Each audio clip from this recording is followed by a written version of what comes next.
Slog FPV. In this box we have the Diatone GTM-339 plug-and-play toothpick class quad. In my mind, this is the upper end of what I would consider the toothpick quad class. So the questions I want to answer are, does the 339 have a place in the toothpick class as a 3-inch quad? And what I mean by that is it low noise, agile in the air, ultralight, and has long flight times with bi-blade props. In other words, is this something you would fly in a park, which this class of quad was really designed for? The second question I want to answer is this quad worth the $139.99 US price tag without a receiver? So let's go through what's in the box first. So you do get the HQ bi-blade props, you get some stickers, you get a battery strap, some tie wraps, you get a buzzer, which is nice. You get some additional standoffs as far as replacement standoffs.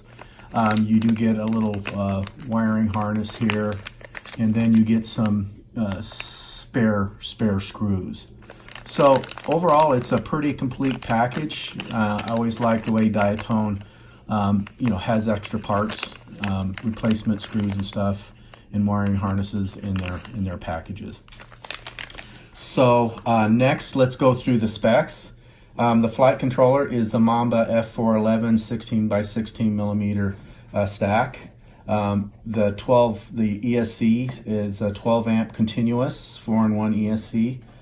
It does support D-Shot 300, 600, and 1200. The input voltage is from 2 to 4S, although they recommend don't going above 3S. And the batteries I'm going to be using, I'm going to try out a 350 mAh 2S battery. I'm going to go ahead and try a 450 mAh 2S battery. And then finally, I'll try a 300 mAh 3S battery. So as far as the motors, these motors are the Mamba 1105 5500 kV motors with 1.5 millimeter shafts. The camera in this thing is one of my favorite cameras. It's the Runcam Nano.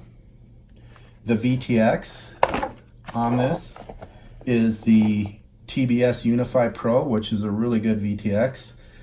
It will output up to 200 milliwatts. The frame is what they call the cubed frame, and it's 4 millimeters thick. So what I'll do next is get a weight. So I'm measuring 61 grams with a receiver. If you add in a 300 mAh 3S battery, we're coming in at 86 grams approximately. With a 450 mAh battery, 2S, to get you a little longer flight time, we're coming in right at 90 grams. With a 350 mAh 2S battery, we're coming in at 79 grams. So yes, this is a little heavier than your typical toothpick quad, but I think that'll be more than made up for with these 1105 motors. These are one of the larger motors that you would see on a toothpick class quad. So it's relatively easy to solder on the buzzer. I would highly recommend it because these toothpick class quads, they're easy to lose in tall grass. So it's red wire on the outside here, black wire here, and it's right next to the USB port. So I attached the buzzer with double-sided sticky tape to the back of the camera. Let's go through the changes that I made. Final assembly, I added these antenna tubes. You want to make sure that they're pushed all the way in. The receiver, I just went ahead and tie wrapped it to the back here with these eyelets. And then the VTX antenna, I went ahead and routed it where the TPU was originally holding it. I did add the standoff here on the front. I didn't really think I needed that with these bi-blade props. I think if you were running tri-blade props, you probably would get more jello. But the only problem with having this front standoff is, of course, it's hard to get to the USB connector here, so you have to remove that if you're going to make any modifications. But with it installed, it might be a little bit better, but I really didn't notice it that much. The other thing I did was went ahead and used some felt tape here, so protect the wires against prop strikes. Another thing I did was, I always tie down my battery leads so you don't rip those off. And then another important thing is I added a battery pad here on the bottom. So that's all the physical changes I did on this quad. So let's wrap this review up. So the first question was, does the 339 have a place in the toothpick ultralight class as a 3-inch quad? As far as low noise, agile in the air, ultralight, and has long flight times with bi-blade props. In other words, is this something you would want to fly in a park? I think it ticks off most of the questions as yes, except for low noise. On 3S, this quad does bark a lot louder than smaller toothpicks in this class. It's not as loud on 2S, but does push the limit. It is obviously quieter than a 3-inch racing quad, but as a park flyer, it does push what I would consider something that might draw attention. So on the second question, is it worth $139.99 without a receiver? I would say yes. The pros are it has top-notch components, including the flight stack and the VTX and camera. Also, the build quality on this thing is great. And I do like the frame a lot better than the Larva X. It is also very durable in a crash, and the TPU canopy holds up well in crashes.